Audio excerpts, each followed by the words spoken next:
প্রথম কথা হচ্ছে যে সিএ করার জন্য একটা পোর্টাল চালু হচ্ছে এবং সেখানে আবেদন করতে হবে। এটা কি ভারতবর্ষের সমস্ত নাগরিককেই করতে হবে? যারা 71-এর পরে এসেছেন উৎপীড়িত হয়ে এবং 14 সালের কাট অফ ডেট 31শে ডিসেম্বর, তাদেরকে ভারতবর্ষের নাগরিকত্ব দেওয়ার আইন, এটা ভারতবর্ষের নাগরিকত্ব কেড়ে নেওয়ার আইন নয়। আর যারা অলরেডি সিটিজেন, তাতে সে যেই হোক, চাই এখানে সংখ্যালঘু হোক, এখানের মেজরিটি হোক, কারুরই এই বিষয় নিয়ে অ্যাপ্লাই করতে হবে না। যেটা কিনা কংগ্রেস তৈরি করেছে, সেই অ্যাক্টের উপরে কংগ্রেসই শুরু করেছিল। এটা বিজেপি সরকার শুরু করেনি।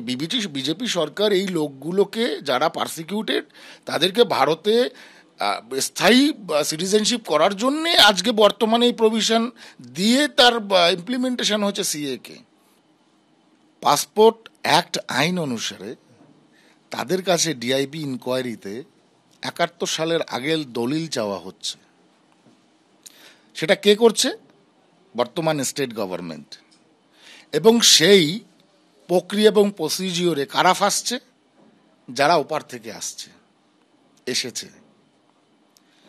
তো তাদের কাছে পাসপোর্ট অ্যাক্ট অনুসারে পাসপোর্ট নেই মানে তাদের সেন্সাসেও নাম নেই, সেন্ট্রাল গভর্নমেন্টের কাছে তাদের কোনো ডকুমেন্টারি নেই। তাহলে এটা উচিত ছিল রাজ্য সরকারের ভেরিফাই করে সময় মতো সেন্সাসে তাদের নাম পাঠিয়ে তাদেরকে ভারতবর্ষের আয়ত্তে আনা। আজকে সিপিএম বহুদিন ছিল, তাদের শুধু ভোট পাবার জন্যে তাদের ভোটার কার্ড রেশন কার্ড করে দিল।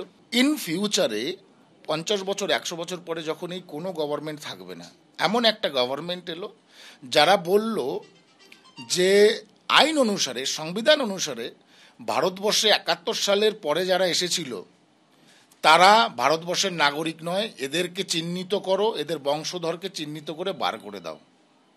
রোহিঙ্গাদের করেছে, ঠেকাতে পেরেছেন? তো আমাদের যদি ইন ফিউচারে কোনো সরকার বের করে দেয়, আমাদের যদি সংবিধানের রাইট না থাকে, তাহলে আমরা কি করব? তখন কে জবাব দেবে? মমতা বন্দ্যোপাধ্যায় জবাব দেবে?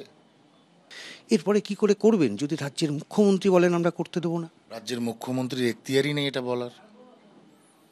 ভারত সরকার একটা গেজেট বার করেছে পোর্টালের মাধ্যমে, সেখানে ফর্ম দেওয়া রয়েছে, আপনি সেলফ ডিক্লারেশন করতে পারবেন ultimately. If you have a documents then you can submit the documents. আমাদের তো কিছু যাই আসে না। Central government right to act, they have a power to implement this one in the society, তো দিয়েছে, তাদের প্রক্রিয়াতে দিয়েছে। এবং ভারত সরকার কিভাবে দেবে সেটা তো রাজ্য সরকারের কাছে শুনে দেবে না। আপনাদেরকে কিছুটা হলেও তো সুবিধা দিল। দেখুন, সম্পূর্ণ সুবিধা দিল।